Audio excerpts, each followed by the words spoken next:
volta com o direto do plenário, já com imagens do retorno dos ministros para a segunda parte da sessão plenária da tarde desta quarta-feira, com a previsão de chamamento de novo processo para julgamento, já com a perspectiva de que teremos, dentro de instantes, a apresentação dos devidos elementos processuais, ou seja, de todo o segmento do que está previsto para que possa haver o julgamento. O que foi anunciado no final da sessão anterior, da primeira parte, foi o recurso extraordinário 842.844. Vamos conferir a partir de agora, aqui na TV Justiça, ao vivo, direto do plenário. Podemos sentar?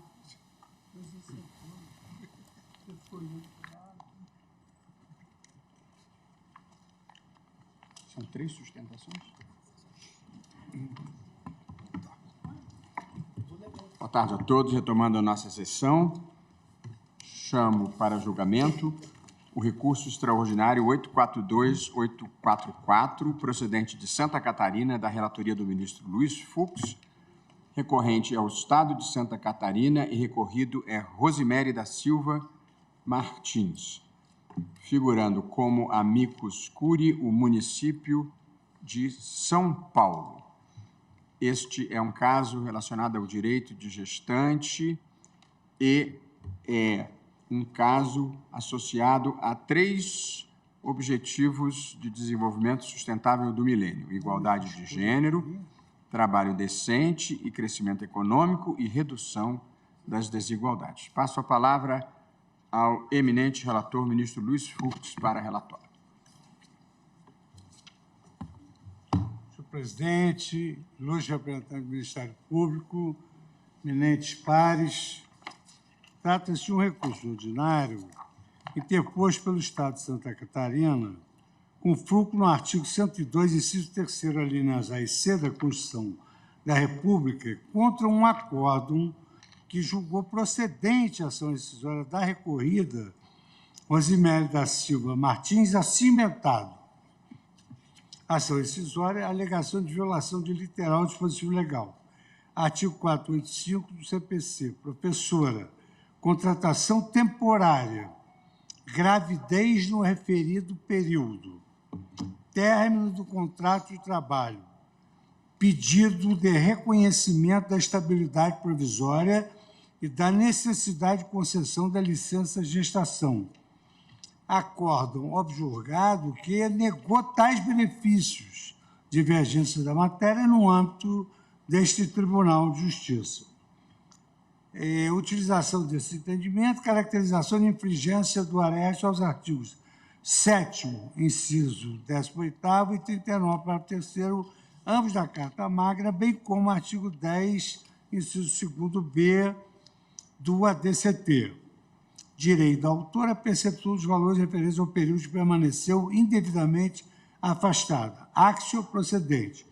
A jurisprudência do Supremo Tribunal Federal tem entendido que as servidoras públicas, inclusive as contratadas a título precário, independentemente do regime jurídico de trabalho, têm direito à licença maternidade de 120 dias e à estabilidade provisória desde a confirmação da gravidez até 5 meses após o parto, conforme o artigo 7º, inciso 18º da Constituição da República e o artigo 10º, inciso 2, a linha B do ADCT. Agravo de instrumento 710203, relatora de excelência, a ministra Carmen Lúcia. Na origem, Rosimere da Silva Martins ajuizou a ação rescisória com o objetivo de reformar o acordo proferido pelo Tribunal de Justiça de Santa Catarina, que terminou por negar o direito à estabilidade provisória e à licença maternidade, por entender que a dispensa da empregada gestante ao término do prazo do contrato de trabalho não é arbitrária ou sem justa causa. A gravidez não assegura a prorrogação do contrato ou pagamento de salário após o término, ou seja, alega-se aqui a distinção entre uma gestante contratada e servidora e uma gestante nas hipóteses de contratação temporária e o direito à licença maternidade. O tribunal acuou a apreciação rescisória deu-lhe provimento, com fulcro do artigo 485, inciso 5º do CPC, de 73 ainda, sob o fundamento de violação literal dos artigos 7º, inciso 18º, 39, parágrafo 3º e 10º, inciso 2º-B do ADCT. Na oportunidade, assentou que, independente da condição de contrato por tempo determinado, há um fato superveniente, a gravidez, que, combinado com a condição de não ter dado causa à rescisão, garante-lhe a outorga da estabilidade provisória e do benefício da licença maternidade por força da Constituição. Aí eu cito os documentos. Em face desse acórdão, foi interposto presente recurso ordinário. Nas razões do apelo extremo, alega-se violação aos artigos 2º, 37 caput 1, 2 e 9 da Constituição Federal, sustentando-se em síntese que a condição de contratação da recorrida foi para viger por tempo determinado. Pretender elastecer seu termo inicial, final, a pretexto da estabilidade provisória concedida às restantes, é descaracterizar essa espécie de admissão, transmudando-a para prazo indeterminado, inviabilizando em consequência até mesmo os fins para os quais o Estado foi autorizado a admiti-la. O Tribunal de Origem negou seguimento ao apelo extremo, por entender que a decisão recorrida estava de acordo com a jurisprudência da Corte, bem como incidentes no caso dos óbitos da súmula 282 e 284, razão pela qual foi interposto agravo. Ato contínuo a examinar o preenchimento de pré-requisitos da interposição do recurso ordinário e a transcendência econômica, política, social e jurídica da matéria, suscitou-se a necessidade deste excesso do tribunal definir, por meio da sistemática da repercussão geral, o direito de gestante contratada pela administração pública por prazo determinado ou ocupante de cargo em comissão demissível ad nutum ao gozo de licença maternidade e estabilidade provisória. O Tribunal, no dia 4 de maio de 2012, reconheceu a existência da repercussão geral da questão constitucional suscitada. Aí eu cito o acórdão do julgamento. Foi conferida vista à Procuradoria-Geral da República, que trouxe nos seus autos o seu parecer, entendendo que isso deveria também ser extensivo às empregadas contratadas a título temporário, independentemente do regime jurídico de trabalho. Examinados os autos, eu dei provimento ao agravo e determinei a sua reautuação. O município de São Paulo, o município de Unai e o Instituto Brasileiro de Direito Previdenciário e a própria Defensoria Pública da União foram admitidos no processo na condição de amite curia, nos exatos termos do artigo 138, caput do Código de Processo Civil atual. Tenho a impressão de que, com esses dados, torna-se possível, senhor presidente, a realização das sustentações orais. Muito obrigado, ministro Luiz Fux. Convido, então, para fazer uso da palavra, pela recorrida Rosemary da Silva Martins, o doutor Hélio Augusto Gomes dos Santos Júnior. Vossa Senhoria tem a palavra por 15 minutos.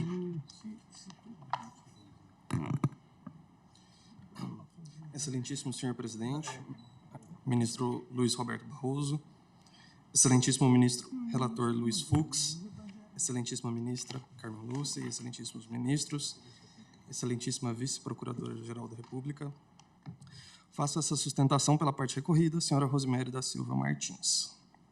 Pois bem, inicio a minha fala hoje destacando aspectos essenciais de serem considerados na fixação da tese de repercussão geral, que em tudo se relacionam com a situação da senhora Rosemary e reforçam os argumentos pelo não provimento do recurso extraordinário, ora em julgamento.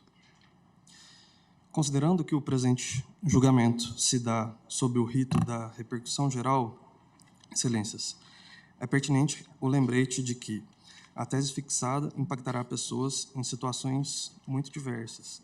Existem entes que não asseguram por lei a licença maternidade às suas servidoras admitidas por tempo certo, ou ocupante de cargos demissíveis ad nutum. Mas existem entes que já asseguram esses direitos por lei, como é hoje o caso do recorrente, o Estado de Santa Catarina. Não há como abrir brecha para o retrocesso e fragilização da proteção à maternidade, especialmente onde esses direitos, ora em questão, já são legalmente assegurados. Até mesmo as peculiaridades existentes entre a contratação por tempo certo e os cargos demissíveis ad nutum não devem ser desconsideradas. Feito esse lembrete inicial, avança no sentido de destacar quais são os dois vetores interpretativos essenciais, tanto para a fixação da tese de repercussão geral, como para o caso da senhora Rosemary. Ambos os vetores decorrem da Constituição e encontram forte respaldo na jurisprudência dessa egrégia corte. O primeiro destes vetores é que tanto a licença maternidade como a estabilidade provisória decorrem do direito social à proteção à maternidade, que é um direito de dupla titularidade. É um direito da mãe, mas é também um direito da criança recém-nascida. E neste último caso, a Constituição foi bastante clara ao determinar que se deve assegurar os direitos fundamentais das crianças com máxima prioridade. Nesse sentido, é bastante claro que a estabilidade provisória é fundamental para assegurar à mãe condições para uma gestação mais tranquila. E a licença maternidade é imprescindível para que o recém-nascido receba os cuidados de que tanto precisa. O segundo vetor interpretativo, por sua vez, permite a adequada abertura da interpretação normativa para a realidade social do país. É o vetor da não discriminação decorrente do princípio constitucional da igualdade. Não se pode esquecer, excelências, que a licença maternidade e a estabilidade provisória são normas protetivas que visam resguardar a participação das mulheres no mercado de trabalho. Ainda que existam relevantes discussões sobre avanços ainda necessários para se efetivar a igualdade no mercado de trabalho, certamente esses avanços não virão da desproteção de mães e recém-nascidos. A importância da abertura interpretativa à realidade social fica mais evidente quando se complexifica a análise e se agrega outros marcadores. Por exemplo, excelências, a situação das mães solo. Famílias monoparentais são uma realidade do país e são predominantemente mantidas por mulheres. E aqui cabe aludir à tese e às razões de decidir do tema 1182, de relatoria do excelentíssimo ministro Alexandre de Moraes, oportunidade em que esta colenda corte reconheceu o direito de pais solteiros, servidores públicos, à licença maternidade. Ainda que não haja previsão expressa assegurando esse direito aos genitores monoparentais, esta colenda corte, interpretando a Constituição, entendeu que, à luz da proteção integral da criança, com absoluta prioridade, e do princípio da paternidade responsável, deveria ser estendido o benefício a estes pais. Estes mesmos princípios e razões de decidir no tema, hoje, em julgamento, impõem que seja reconhecido o direito à estabilidade provisória e licença maternidade às servidoras admitidas por tempo certo. Adentrando as alegações apresentadas pelo recorrente, alega-se principalmente que a licença maternidade descaracteriza a contratação por tempo determinado, assim como a estabilidade provisória, transformando essa contratação por tempo em contratação por tempo indeterminado, e que isto violaria a Constituição, tanto no inciso 9º como no inciso 2º do artigo 37. Excelências, não há como concordar com essa alegação. A duração máxima de ambos os direitos é previamente sabida, não há indeterminação. Além disso, é preciso considerar que entre a previsão constitucional que autoriza contratações temporárias pela administração pública e a prática, há um abismo. Na educação pública, por exemplo, as contratações que eram para ser excepcionais, as por tempo certo, são a regra. No estado de Santa Catarina, existem muito mais servidores temporários na educação pública do que servidores efetivos. E isso se repete todos os anos. A carreira na educação pública hoje se inicia no serviço temporário. Nesse cenário, negar a licença maternidade e estabilidade provisória às servidoras admitidas por tempo certo é impor a elas a escolha entre carreira e maternidade. Não que essa escolha já não seja, de certa forma, imposta, em certa medida, mas a situação ganharia contornos mais dramáticos. Seria ainda, em certa medida, premiar o Estado com economia de recursos por distorções causadas por ele próprio. O período em que as servidoras, por exemplo, da educação, estão vinculadas ao Estado por vínculo precário, como é a contratação por tempo certo, coincide com o período em que essas poderiam ser mãe com mais facilidade. Muitas vezes, somente depois de anos é que se abre um concurso e essa servidora consegue ingressar no serviço efetivo. Aí, quando ela finalmente poderia usufruir dos direitos decorrentes da proteção à maternidade, essa servidora tem dificuldade ou não consegue ser mãe. A proteção à maternidade chegaria tarde, e chegar tarde significa que a proteção é insuficiente. Por fim, excelências, insisto, a jurisprudência dessa colenda corte é incompatível com o provimento do recurso extraordinário, hoje sob julgamento, e com a fixação de tese de repercussão geral que não reconheça o direito das servidoras admitidas por tempo certo à licença maternidade e estabilidade provisória. Um último exemplo é o tema de repercussão geral número 782, de relatoria do excelentíssimo ministro-presidente Luiz Roberto Barroso. Nesse tema, Vossas Excelências superaram a jurisprudência anterior da Corte em uma guinada mais protetiva, favoravelmente à concessão da licença adoção no mesmo prazo da licença maternidade, inclusive com reconhecimento de mutação constitucional. No presente caso, não é preciso adotar medidas mais interpretativas, é preciso apenas aplicar os entendimentos já afirmados por esta Corte em casos assemelhados. Reitero o pedido de não provimento do recurso extraordinário ora em julgamento e agradeço a atenção de Vossas Excelências. Muito obrigado, doutor Hélio Augusto. Falará agora pelo amicus curiae Defensoria Pública da União, o doutor Aman Tabosa de Moraes de Córdova, ex-defensor público-geral. Seja muito bem-vindo à tribuna. Muito obrigado. Excelentíssimo senhor ministro-presidente Luiz Roberto Barroso, parabenizo pelos primeiros temas já trazidos a esta pauta, temas sensíveis à sociedade. Então, desde já, parabéns pelos primeiros passos e é uma satisfação muito grande ver Vossa Excelência à frente do Supremo Tribunal Federal.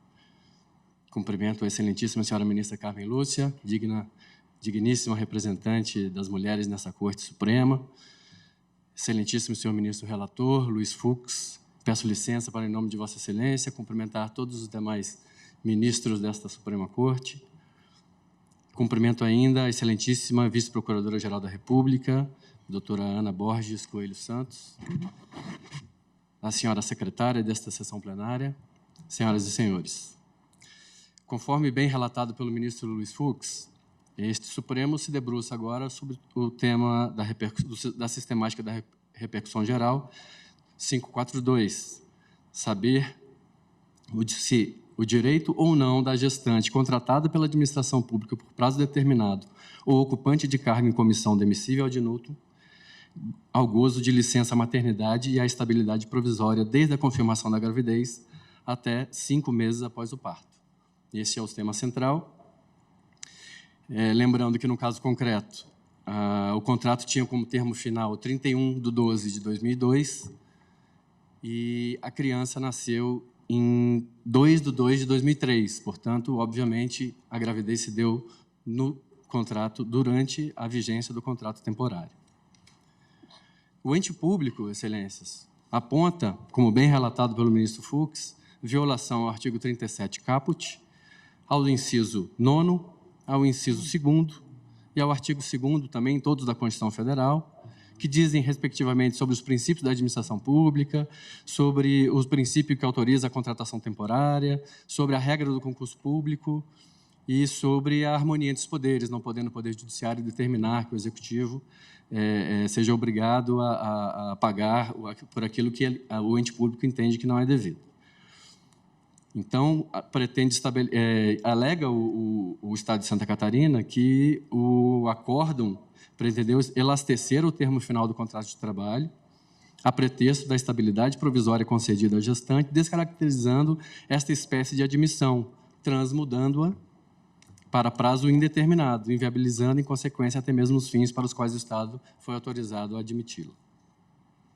E aqui eu preciso ser honesto com Vossas Excelências, a tese é plausível, a tese é defensável, só que ela não é a melhor tese a ser adotada por este Supremo Tribunal Federal. A ponderação de valores constitucionais precisa ser feita por este intérprete maior da Constituição Federal, daí porque entendemos que, embora defensável, a tese não é a melhor tese a ser definida por esse Supremo Tribunal Federal. E eu sustento que não apenas a tese da recorrida também está lastreada na Constituição Federal. E daí porque é necessário, sabemos que não existe uma colidência entre os dispositivos da Constituição Federal, que são todos harmônicos entre si. Cabe ao caso concreto saber qual aquele que prepondera, qual aquele que recua. Então, essa é exatamente a situação desse tema 542. Alega a recorrida, que está lastreada no artigo 7º, relação do emprego protegida contra despedida arbitrária ou sem justa causa, combinado com o artigo 18, que é a licença gestante sem prejuízo do emprego e do salário, com a duração de 120 dias, inciso 20, proteção do mercado de trabalho, e o artigo 10, 2b do ADCT, né, que diz que até que seja promulgada a lei complementar a que se refere o artigo 7º da Constituição, fica vedada a dispensa arbitrária ou sem justa causa da empregada gestante desde a confirmação da gravidez até 5 meses após o parto.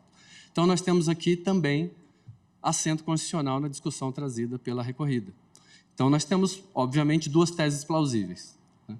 Cabendo a este Supremo, repito, fazer essa ponderação de valores. É importante dizer que a súmula 244 do TST, ela deixa claro que a estabilidade de que diz respeito o artigo 10, 2b do ADCT, essa estabilidade provisória é possível mesmo na hipótese de admissão mediante contrato por prazo determinado. Então, a súmula do TST também, já dentro dos contratos determinados, assegura essa estabilidade provisória à gestante, né?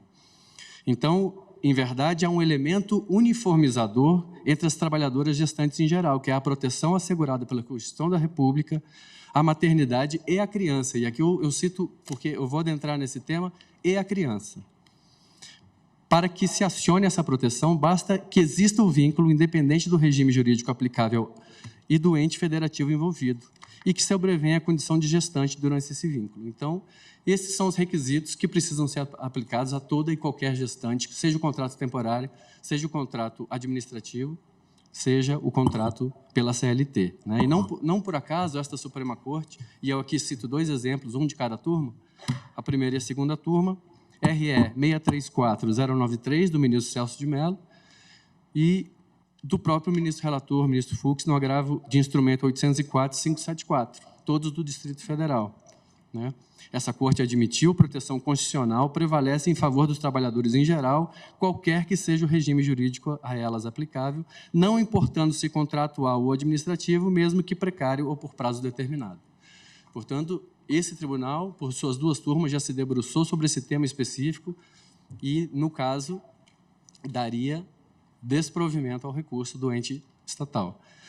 Não obstante tudo isso que já foi dito aqui, eu gostaria de chamar a atenção de Vossas Excelências para aquilo que a Defensoria Pública reputa de mais importante neste caso e que está sendo tratado, talvez, de uma forma lateral e que nós entendemos que seja a questão cerne desse julgamento. Existe uma criança que precisa ser o personagem central dessa história.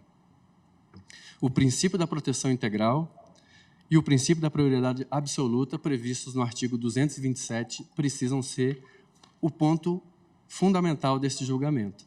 Nós estamos falando aqui que é dever da família, da sociedade e do Estado assegurar à criança com absoluta prioridade o direito à vida, à saúde, à alimentação, à dignidade, ao respeito, à liberdade e à convivência familiar, colocando-a salvo de toda forma de negligência, discriminação, exploração, violência, crueldade e opressão. Essa é a redação do artigo 227, que, volto a dizer, é o artigo central dessa discussão.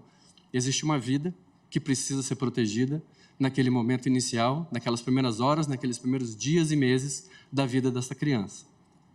Princípio da prioridade absoluta, princípio do interesse superior da criança, que estão dentro da doutrina da proteção integral, que a nossa Constituição abarca. e que também está no artigo 1º do ECA, nosso Estatuto da Criança e do Adolescente.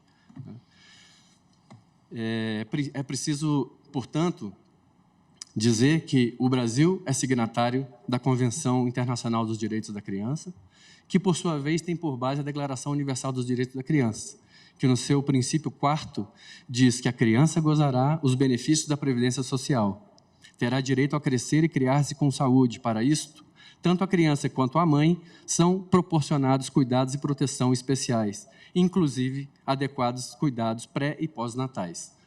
Então, o Brasil ele é signatário da convenção essa que foi assinada em 1990, mesmo ano que entra em vigor o Estatuto da Criança e do Adolescente, em 1990, no nosso país. Né? É importante dizer, portanto, por que eu estou fazendo tanta questão de trazer? Porque a criança, sem prejuízo dos direitos da mãe, na condição de geradora daquela vida e de quem é o alimentante daquela criança, nós temos um pacto com o nosso Estado. O Estado tem um pacto com as crianças no sentido de protegê-las com prioridade absoluta. Né? Então, não por acaso, a Lei Complementar 146 de 2014, ela estendeu a estabilidade provisória do artigo 10.2b do ADCT nos casos de morte da mãe gestante a quem detiver a guarda de seu filho. Então, alguém precisa ter a licença gestante, a estabilidade provisória, para cuidar daquela criança, porque a criança é um ser em absoluta fragilidade que precisa da estrutura e do abrigo do Estado para que ela seja cuidada por alguém. Pode até não ser uma mulher, caso essa mãe faleça no parto. Então, essa lei complementar, ela regulamenta, sabemos todos, a Constituição Federal. Então, volto a dizer, essa criança deve ser a prioridade desse processo, sem prejuízo dos direitos assegurados à criança. E já me encaminhando para o final, Excelência, eu também cito aqui os precedentes citados pelo meu colega de tribuna, o tema da relatoria do excelentíssimo ministro Luiz Roberto Barroso, o tema 782, né, que diz que licença maternidade abrange a licença adotante. Esse tema foi trazido a julgamento em 2016. Né? E também o tema 1182 da relatoria do excelentíssimo ministro Alexandre de Moraes, que diz que a licença maternidade ao genitor, que concede licença maternidade ao genitor monoparental servidor público. Vejamos aqui que nessas duas condições, não necessariamente a pessoa que tem essa licença maternidade deferida é uma mulher, podendo ser um homem, podendo ser uma pessoa que tem a guarda da criança, como visto na Lei Complementar 146.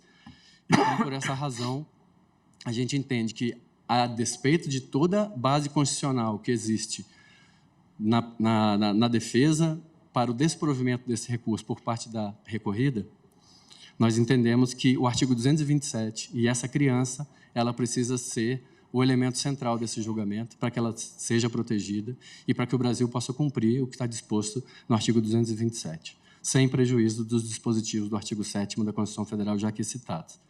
Então, por essas razões, a Defensoria Pública se manifesta pelo desprovimento do recurso extraordinário, confirmando-se a jurisprudência já consolidada no âmbito dessa Corte, no sentido da incidência do artigo 10.2b do ADCT, em favor das trabalhadoras em geral, qualquer que seja o regime jurídico a elas aplicável, não importando se contratual ou administrativo, mesmo que precário ou por prazo determinado. Agradeço a Vossas Excelências pela atenção e desejo a todos um excelente julgamento. Muito obrigado, doutor Aman. Ouviremos agora a Vice-Procuradora-Geral da República, doutora Ana Borges Coelho Santos. Excelentíssimo senhor presidente desta Corte Suprema, ministro Luiz Roberto Barroso, excelentíssima senhora ministra Carmen Lúcia, excelentíssimo senhor ministro relator Luiz Fux, excelentíssimos senhores ministros, senhores advogados que ocuparam a tribuna, demais advogados, advogadas, servidores e servidores, público que nos assiste. Trata-se de recurso extraordinário em que se discute o direito da gestante contratada pela administração pública por prazo determinado ou ocupante de cargo em comissão demissível ad nutum ao gozo de licença maternidade e à estabilidade provisória. A controvérsia, portanto, cinge-se à aplicabilidade do previsto no artigo 7º, inciso 18 da Constituição da República e no artigo 10, inciso 2, a linha B do ADCT, a servidora gestante no âmbito de contratos não qualificados pelo vínculo de provimento efetivo. A Constituição de 1988 estabelece uma nova compreensão sobre a proteção à infância e à família, além de definir a dignidade da pessoa humana como fundamento da República, garante a tutela das crianças em prol de seu próprio bem-estar e de seu adequado desenvolvimento. A norma do artigo 6º, caput da Constituição, qualifica a proteção da maternidade e da infância como direito social, portanto, direito fundamental. Mais adiante, no artigo 226, estabelece que a família tem especial proteção do Estado. Em seguida, no artigo 227, a lei maior impõe à família, à sociedade e ao Estado o dever de assegurar à criança, com absoluta prioridade, o direito à vida, à dignidade, à convivência familiar e comunitária, dentre outros.